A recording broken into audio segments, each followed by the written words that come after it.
Why are louvered pergolas so expensive? And the short answer is it's a poundage problem. The extruder mines the aluminum or recycles it, and then they basically press it out and it weighs a certain weight. And they make money by charging a certain amount of money per weight or per billet weight of the actual aluminum part that you buy. And so the thinner, the smaller you can make that part, the more you can make it inexpensive. That's where the price of the material comes in. And the problem there is how many times is that then stepped on? The typical model for a louvered system is a manufacturer is going to go out and they're going to buy extrusions from an extruder. Hopefully that extruder has good pricing models. Hopefully they're the ones that actually own mines. Different extruders have different buying power. So that all really depends on the price of aluminum. If they buy aluminum futures, there's a lot of issues there. But let's say they take that material price. Well, now they need to end up cutting, fabbing, and making money on their end. So they are going to mark it up and sell it on to the next person. That next person traditionally is a dealer, and that's someone that's a contractor or, a mom and pop. Much like what we were when we first started. My family and I, we started originally a contracting company, or my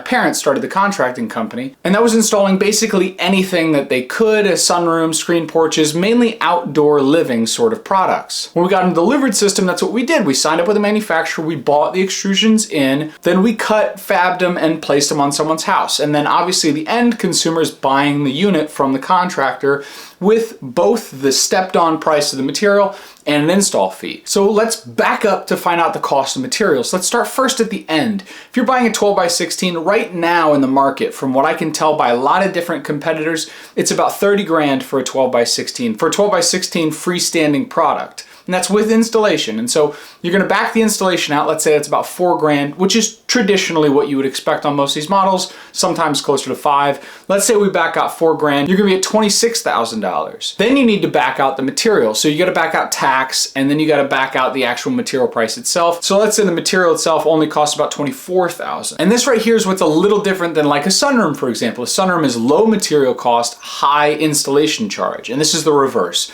High material cost because it's expensive, the material itself, and then a relatively low adder for the installation. Obviously that's a sliding scale based on the size of the unit. So once you're at that $24,000, now you need to find out, okay, what did that dealer pay for that product? And typically a dealer is going to try and make about 45%, and they have to. You have to understand, as a business owner, you're not going to get into business for doing stuff for charity. And when you look at that gross margin, that 40%, that gets chopped up in a lot of different things, both advertising, payroll, taxes, computers, subscription fees, accounting fees. There's a lot of things that can eat into that money. So you have to make about 40 to 50%. On that $24,000, let's say it's about 50%. That puts you down at material cost at about $12,000. That $12,000 is what currently the manufacturer is selling to the dealer for before it gets stepped on and sent to you. There's a big difference between $12,000 and 30 grand. If you're someone that has a custom product and you need it installed by a contractor because you want it to span the entire length of your patio,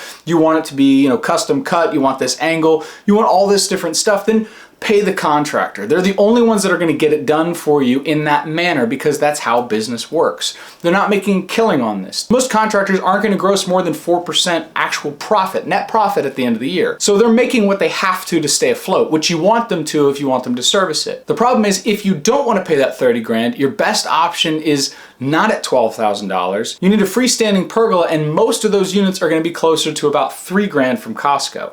Now there are exceptions. There is a company that sells basically the Costco pergola branded differently for about $12,000. It's the exact same product, but their marketing looks good, and so you don't notice. If you reverse Google search those images, you'll notice pretty quick that it's basically the exact same product. But to get a high quality, the same version that you get for 30 grand, something that can withstand 130 mile an hour winds and about 50 pounds per square foot of ground snow, or 8,000 pounds of snow at the same time, which is what your house roof typically needs to be rated for, you don't have any good options until basically us. So the Luxury Pergola is essentially the exact same product you get for 30 grand, but instead of shipping it to the dealer for that $12,000, I just sell it to you for $12,500. That $500 is basically the fee to be able to drill out and make everything so that when I ship it, you just put the screws back in the holes. You can check out our install videos and they go through the actual installation itself. We try to make it easy. We want it to go up in a day or less. Most contractors could probably do it in about 6 hours, especially if you got good at it. A trained installer could probably put it together in about 4 hours. So that's nice because you can take the same advantages of 30 grand and be able to get it for a lot less. And so that's basically what we do. That's what the Luxury Pergola formula is, and that's why we started it. We wanted to be able to offer the same quality at a wider audience for a much better price. I try to keep these videos short. I'm not gonna go over it too much more, but that's generally why they are what they are. That's where the price comes in. There are small differences between louvers and actual shapes, the different end caps, and all that stuff does matter for actual user experience. Powder coat variation is also incredibly important, but the base understanding is you have to know where that price is coming from and why it is what it is. Hope this helps. Till the next one, see ya.